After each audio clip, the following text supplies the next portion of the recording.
अल्हम्दुलिल्लाहि रब्बिल आलमीन वस्सलातु वस्सलामु अला सय्यिदिल अंबियाइ वल मुरसलीन अम्मा बाद अऊज़ु बिल्लाहि मिनश शैतानिर रजीम बिस्मिल्लाहिर रहमानिर रहीम।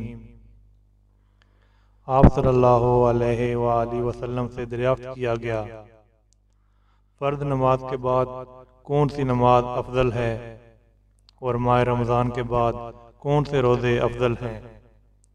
आप सल्लल्लाहु अलैहि वसल्लम ने फरमाया, फ़र्द नमाज के बाद सबसे अफजल नमाज आधी रात की नमाज है और रमज़ान के महीने के बाद सबसे अफजल रोज़े अल्लाह के महीने मुहर्रम के रोज़े हैं।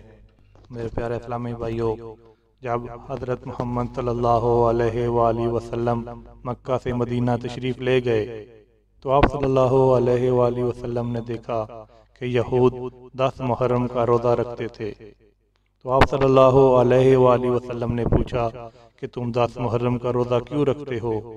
तो उन्होंने कहा, इस दिन अल्लाह ताला ने मूसा अलैहिस्सलाम और इनकी कौम को फ़िरौन से निजात दी थी, जो कि हम शुक्राने के तौर पर 10 मुहर्रम को रोज़ा रखते हैं। तो आप सल्लल्लाहु अलैहि वसल्लम ने फरमाया, हम तुमसे ज़्यादा मूसा अलैहिस्सलाम से मोहब्बत करते हैं और उनका एहतराम करते हैं।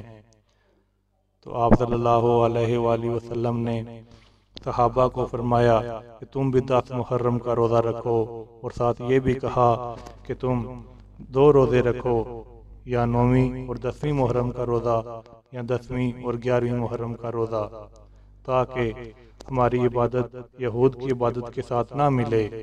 सुभान अल्लाह। सही मुस्लिम की एक हदीस में नबी करीम सल्लल्लाहु अलैहि वसल्लम ने फरमाया, जो 10 मुहर्रम का रोज़ा रखे तो अल्लाह ताला इसके पिछले साल के गुनाहों को माफ़ फरमा देता है।